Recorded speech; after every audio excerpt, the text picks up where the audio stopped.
get to this tournament first, then we'll talk about the other stuff. You've never faced Monfils before. No, yeah, so it'll be fun, always a different game plan or a different, set of rules when you play somebody for the first time, because you just don't know exactly what to expect. But that's the best part about tennis, is trying to figure out your opponent, on a daily basis. For a dude that athletic who can kind of get to everything, what's going to be important for you in that scenario? Just to kind of stay focused in the points, because they're going to be a bit longer potentially than maybe some other guys, just with his athleticism, with his overall game style. So just to stay present, not think it's any one shot's going to get it done, because he does have a track record of getting a lot of balls down and being quite athletic doing so. The weight loss for you was important. Why? Where did you see the biggest gains by losing? Just giving me another way to win. Some days, tennis, your tennis isn't going to be there. That's part of the sport. You're not always going to play your best. So some days, when it's not going so well, I have this, in my back pocket where, I can just kind of outwork guys or outrun guys, or, give myself a chance just to make as many balls as possible and just kind of find my way into matches and use my legs a little bit more than I had in the past, and that's been the most important thing.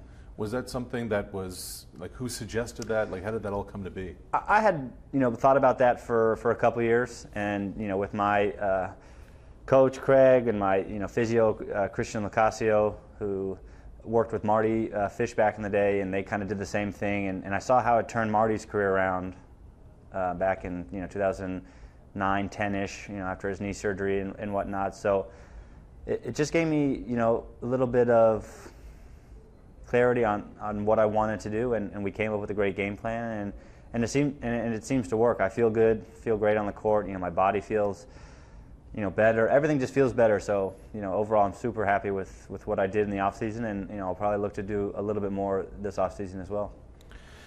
Steve, when did all of this hit you like a ton of bricks with everything that happened with your dad? You're right into it with the French Open and Wimbledon and the rest. When was there a moment where it just all kind of hit home? Yeah, it's been a constant struggle. It's tough. Some people find their escape on the sporting surface, whether it be, tennis, basketball, football, hockey, whatever, you name it. But for me, it's been tough just because, my dad and I spent so much time on the tennis court together. So, when I'm on the court, I'm just kind of reminded of him and everything that we've gone through in life, and, what he was able to see and what we were able to accomplish. And it's been a constant struggle, and some days it's easier to manage those emotions, and some days, it's tough. At some of these tournaments in the summer, I know it's going to be hard, especially Wimbledon and the U.S. Open, tournaments that he had never missed. It just doesn't seem right that he's not going to be there. When you won that emotional marathon against Coric at the French Open, when you got to the net, it looked like you were just beyond spent emotionally, physically, mentally, all of it. Yeah, I was completely done at that point, physically, emotionally, mentally, you name it. I didn't have anything left in the tank. But, I had no idea what was going to happen. I was just so focused, just trying to manage to get through that match and get a win. But I had no idea what was coming, after the match. And I think that was something that, I haven't watched yet, and I don't know if I'll ever watch, to be honest, everything that happened after the match. But, it's, I don't know, we're human, we're not, these robots who just go out there and do their thing and go on. We're people, and, we struggle, and, just like anybody else would in certain cases, but, sometimes ours just happen to be on a bigger stage with, a lot of people watching. So, did you think at all about taking a break, just walking away for a minute? Yeah, of course. I definitely am still in the back of my mind thinking about it.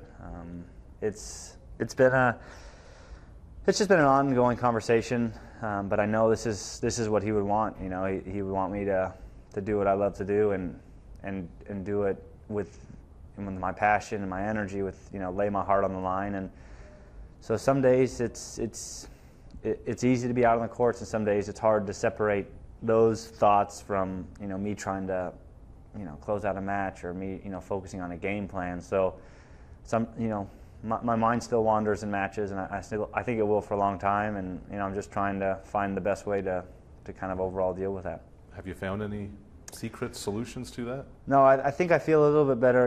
We were able to, after Wimbledon, there was the ceremony for his life, and that was something I really wasn't looking forward to, and ended up being one of the hardest days of my life, but one of the best days, just to see the amount of people he impacted and he touched. And so it's been a little bit easier in that sense, just because I don't have that to look at my calendar any longer to know that day was coming. But it still doesn't seem right to not get a phone call or a text or